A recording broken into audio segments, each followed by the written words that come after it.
సిద్ధాంతాలకు కట్టుబడి మనతో వచ్చే వాళ్ళతో ఎవరైనా కూడా ఒకసారి మీతో ఎవరైనా చెప్పినట్లయితే రండి అని చెప్పి మన కమిటీలో ఒక 3-4 అందరం కూర్చొని వాళ్ళతో కూడా డిస్కస్ పోవడం అంటూ ఇది ఎగిరే అవకాశం, ఇంత మంచి వాతావరణాన్ని మనం రీచ్ చేసుకోవాలి.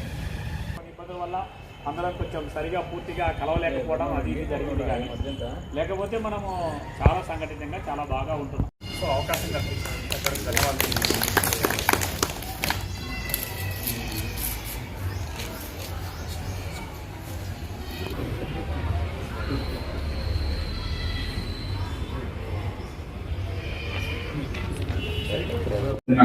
ప్రైవేట్ పాఠశాల యాజమాన్య సంఘం ఉస్మా పొద్దుటూరు రవీంద్ర హై స్కూల్లో ఈ కార్యక్రమానికి వచ్చేసినటువంటి కరెస్పాండెంట్ మిత్రులందరికీ కూడా ప్రత్యేకంగా ధన్యవాదాలు. ప్రైవేటు పాఠశాలలు రోజు ఎదుర్కొన్నటువంటి వివిధ సమస్యలపై అందరం కూడా ఇక్కడ ఆత్మీయంగా చర్చించుకొని వాటి పరిష్కారానికి సంఘటితంగా పనిచేయడం కోసము ఈ కార్యక్రమాన్ని ఇక్కడ ఏర్పాటు చేసుకున్నాం. మరి ఈ కార్యక్రమం ద్వారా భవిష్యత్తులో పాఠశాలలు ఎదుర్కొన్నటువంటి వివిధ సమస్యలను మనం పరిష్కరించేటువంటి దిశగా ముందుకెళ్లాల్సినటువంటి అవసరం ఉంది. మరి ముఖ్యంగా ప్రైవేటు పాఠశాలకు సంబంధించి గుర్తింపు ఇచ్చేటువంటి సందర్భంలో ముఖ్యంగా ఫైర్ యూనివర్సిటీ విషయంలో కానీ మిగిలిన అన్ని కాకుండా రికగ్నిషన్ మనకు పూర్తిగా ఇప్పుడు 8 years ఇస్తున్నారు. దాన్ని 10 సంవత్సరాలకు పొడిగించాలని చెప్పి డిమాండ్ చేస్తా ఉన్నాం.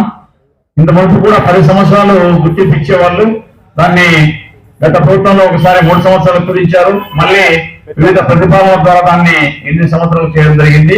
దాన్ని 10 సంవత్సరాలు చేయాలని చెప్పి అడుగుతూ ఉన్నాం.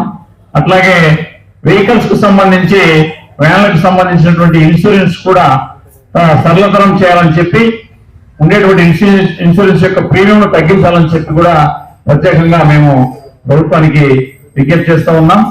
మరి మిగిలిన అన్ని విషయాల్లో కూడా ప్రైవేటు పాఠశాలలకు ప్రభుత్వ పాఠశాలలకు మధ్య ఉన్నటువంటి వ్యత్యాసాన్ని తొలగించాలా. ఎందుకంటే ఎడ్యుకేషన్ అనేది ఒక కామన్ ఫ్యాక్టర్. మరి ప్రతిభా అవార్డుల విషయంలో కానీ అట్లాగే మిగతా ట్రిపుల్ సీట్ల విషయంలో కానీ ప్రైవేటు పాఠశాలల పట్ల వివక్ష చూపిస్తున్నారు. అట్లా కాకుండా తప్పకుండా ప్రైవేటు పాఠశాల ప్రభుత్వ పాఠశాలకు ఏవైతే ఉన్నాయో అవన్నీ కూడా ప్రైవేటు పాఠశాలలో చదివేటువంటి పిల్లలందరికీ కూడా వర్తింప చేయాలని చెప్పి ఈ సందర్భంగా మేము ప్రత్యేకంగా ప్రభుత్వాన్ని డిమాండ్ చేస్తా ఉన్నాం. మరి అట్లాగే అన్ని విషయాల్లో కూడా ప్రభుత్వం ఏ నిర్ణయం తీసుకున్నా కూడా ప్రభుత్వ ఉపాధ్యాయ సంఘాలతో చర్చించినట్లే ప్రైవేటు పాఠశాలల సంఘాలను కూడా భాగస్వామ్యం చేయాలని చెప్పి ఎటువంటి విధానపరమైన నిర్ణయం తీసుకున్నా కూడా వాళ్ళతో పాటు మాకు కూడా అవకాశం కల్పించాలని చెప్పి ఈ వేదిక ద్వారా ప్రభుత్వానికి విజ్ఞప్తి చేస్తున్నాం. Thank you. ప్రభుత్వము కొన్ని విషయాల్లో ప్రైవేటు సంస్థల సంఘాలతో చర్చలు లేకుండానే డెసిషన్ తీసుకుంటా ఉంది. ఫర్ ఎగ్జాంపుల్ అకాడమిక్ క్యాలెండర్ అనేది ట్రాక్ చేయడం జరిగింది. చాలా సంతోషకరమైన విషయం. ఎందుకంటే ప్లాన్ చేసుకోవడానికి అవకాశం ఉంటుంది. 3వ తేదీ వరకు 3వ తేదీ తర్వాత 4వ తేదీ నుంచి దసరా హాలిడేస్ అని ప్లాన్ లో చేయటం, మళ్ళీ ఎటువంటి సంప్రదింపులు లేకుండా 1వ తేదీ లాస్ట్ వర్కింగ్ డే 2వ తేదీ నుంచి సెలవులని చెప్పడం జరిగింది. దీని ద్వారా ప్లాన్ చేసుకున్న వాళ్ళు ఇబ్బంది పడేటువంటి పరిస్థితి ఉంది. కాబట్టి ప్రభుత్వం ఆలోచించాలని చెప్పడం జరుగుతూ ఉంది. అదేవిధంగా సెలవులు ఇచ్చేటప్పుడు కూడా మనం సెలవులు ఇవ్వడం జరిగింది. బట్ మనకి ఇక్కడ వర్షం వస్తుందని సెలవు ఇస్తే అలాది ఎండ కాస్తా ఉంది.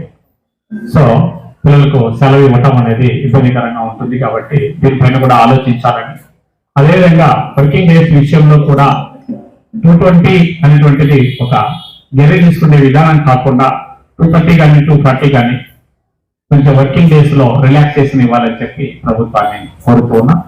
అదేవిధంగా ఫైల్ సర్టిఫికేట్ విషయంలో కూడా ఒకసారి ఒక బిల్డింగ్ కు ఏ విషయంలో కూడా ఎన్ఓసీలో కానీ మున్సిపాలిటీలో ఎవ్రీ రెన్యువల్ కల్లా ఎన్ఓసీ తీసుకోవాల్సిన పరిస్థితి వస్తూ ఉంది. అంటే ఇప్పుడు మీరు స్కూల్ రన్ చేయబట్టి 27 ఏళ్ళు అయింది. ఇప్పుడు మళ్ళీ మున్సిపాలిటీ దగ్గర నుంచి నో అబ్జెక్షన్ సర్టిఫికేట్ తీసుకోవాలా.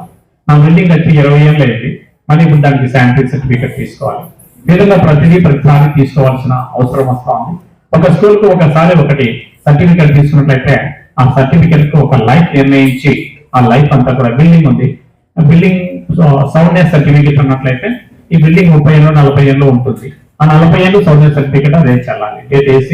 చేసి ఇస్తే కనుక ఈ విధంగా కొంచెము ఈ విషయాల్లో ప్రభుత్వము వెలుసుబాటు కల్పించాలని చెప్పి ఈ తర్వాత కోరుకుంటున్నాం.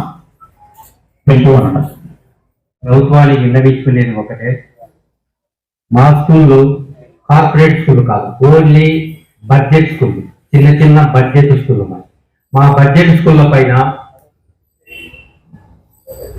స్టూడెంట్ యూనియన్ అయితేనేమి, కుల సంఘాలు అయితేనేమి, ఇంకా ఇతరత్ర సంఘాలన్నీ కూడా సంఘాల కోసం అని చెప్పేసి ప్రతిరోజు ప్రతిరోజు పీడించుతూ ఉన్నారు. వారి నుంచి రక్షణ కల్పించాలని ప్రభుత్వానికి విన్నవించుకుంటూ మీ అందరికి సెలవు తీసుకుంటున్నాను. లక్ష్మీనారాయణ అదనపల్లి గౌతమ స్కూల్ నుంచి వచ్చాను. మేము చదువుకున్నది ఏంటంటే, ఈ యొక్క దయచేసి మమ్మల్ని చిన్న పాఠశాలల్లో కార్పొరేట్ పాఠశాలతో పోల్చవచ్చని చెప్పి సవినయంగా కోరుకుంటున్నాం. తర్వాత ఏ విషయానికి వచ్చినా కూడా ఈ స్మాల్ బడ్జెట్ పాఠశాలను ఏ విధంగా అయితే గవర్నమెంట్ పరిశ్రమలైతేవి అన్ని రకాల సబ్సిడీ ఇచ్చి ప్రోత్సహిస్తున్న సందర్భంలో ప్రతి ఒక్క దానికి కూడా సబ్సిడీ ఇచ్చి ఒక 50% సబ్సిడీ ఇచ్చి పరిశ్రమలో నెలకొల్పుకోండి, అన్ని చేయండి అని చెప్పి ప్రోత్సహిస్తుంది. అదేవిధంగా స్మాల్ బడ్జెట్ స్కూల్స్ కి ఖచ్చితంగా మాకు కూడా బ్యాంకు యొక్క రుణ సదుపాయం ఇచ్చి ఈ యొక్క నిరుద్యోగ ఉన్నవారము ఉపాధి మేము ఇంకా 10 మందికి ఉపాధి కల్పించి దీంట్లో ఏం లాభాపేక్షణ లేకుండా స్వయం కృషితో ఏర్పాటు చేసుకున్న పాఠశాలను ప్రభుత్వం అన్ని రకాల కాపాడాలని చెప్పి మేము ఈరోజు కోరుకుంటున్నాం. అన్నమయ్య జిల్లా రాయచోటి నుంచి national school correspondent Ashok Reddy మాట్లాడుతున్నాను. మా ప్రైవేటు పాఠశాలలు అనేటటువంటివి కార్పొరేట్ పాఠశాలలతో పోల్చదండి అని చెప్పి ప్రభుత్వానికి విజ్ఞప్తి చేస్తూ ఉన్నా. మరి ముఖ్యంగా ఈ విద్యా సంవత్సరానికి పిల్లలకి పల్లికి వందనం అనేటటువంటి ఆ కార్యక్రమాన్ని అమలు పరచలేదు. జూన్ లోనే వాళ్లకు అమౌంట్ పడాల్సి ఉంది. ప్రభుత్వం కూడా పాఠశాలలకే అమౌంట్ వేస్తామని చెప్పి కూడా హామీ ఇచ్చినటువంటి సందర్భం ఇది. ప్రైవేట్ పాఠశాలలో ఉన్నటువంటి పేద విద్యార్థులకు ఈ తల్లికి వందనం సంబంధించి 15,000 రూపాయలను ప్రకటించి ఉన్నారు. అది సత్వరం వాళ్లకు అందజేసిన ఎడల వాళ్ళు చక్కగా చదువుకోవడానికి ఆస్కారం ఉంటుంది.